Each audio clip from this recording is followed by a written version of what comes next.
The Tibetan Book of the Dead describes the period from the time of death to the adoption of a new body in a new birth. The individual departs the physical body, which begins to decompose. Next, the vital sheath dissolves, and following that, the mental formations. All of these external instruments are left behind in the general case. The Buddhist teaching does not identify a soul or psychic being. Rather, it references the clear light of pure awareness and the stream of awareness that carries out the cause and effect through dependent origination based on the energy and trajectory of past actions. However it is described, it is clear that some form of consistent awareness traverses the state following the death of an individual being in the physical world and encounters, experiences, and opportunities whereby the past stream of actions bring about the conditions for assuming a new birth in a new body-life-mind complex.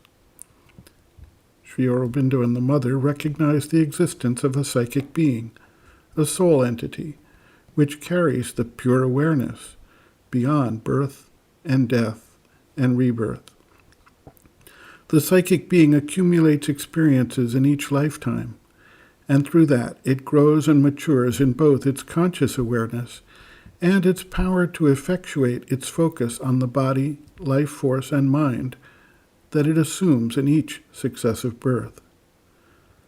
The esoteric question arises when we look at the stream of consciousness that persists from life to life, and then attribute to it awareness and agency. We see that in the case of the reincarnation of the Dalai Lama and other similar cases, that it is possible for the consciousness present in the pure awareness, or the psychic being, to direct and specify future incarnation conditions. How far can this ability go? For a fully awake and fully formed psychic being, the Mother clarifies that such a developed soul need not take random births for further experience, but can choose to return to carry out a consistent process and thereby carry with it not just the essence of its experiences, but actual mental, vital, or physical capacities as well. While such an instance may be extremely rare, it is useful to understand this possibility as it may help to explain phenomena we find in certain children with special knowledge or capacities that were clearly not developed anew in their short lifetimes. A disciple asks, "Mother, since in each new life the mind and vital as well as the body are new, how can the experiences of past lives be useful for them? Do we have to go through all the experiences once again?" The Mother responds, quote, "That depends on people.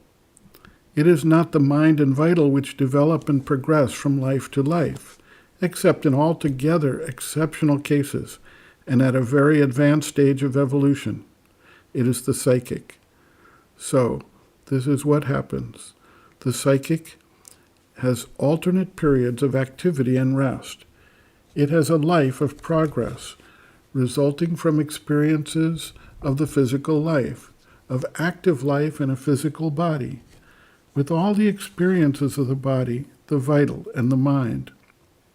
Then, normally, the psychic goes into a kind of rest for assimilation, where the result of the progress accomplished during its active existence is worked out.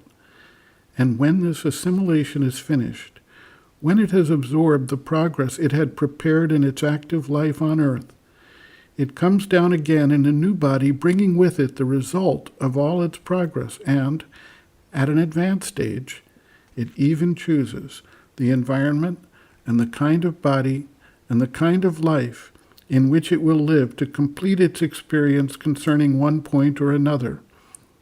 In some very advanced cases, the psychic can, before leaving the body, decide what kind of life it will have in its next incarnation. When it has become an almost completely formed and already very conscious being, it presides over the formation of the new body, and usually, Through an inner influence, it chooses the elements and the substance which will form its body in such a way that the body is adapted to the needs of its new experience. But this is at a rather advanced stage. And later, when it is fully formed and returns to earth with the idea of service, of collective help, and participation in the divine work, then it is able to bring to the body in formation certain elements of the mind and vital from previous lives which, having been organized and impregnated with psychic forces in previous lives, could be preserved and consequently can participate in the general progress.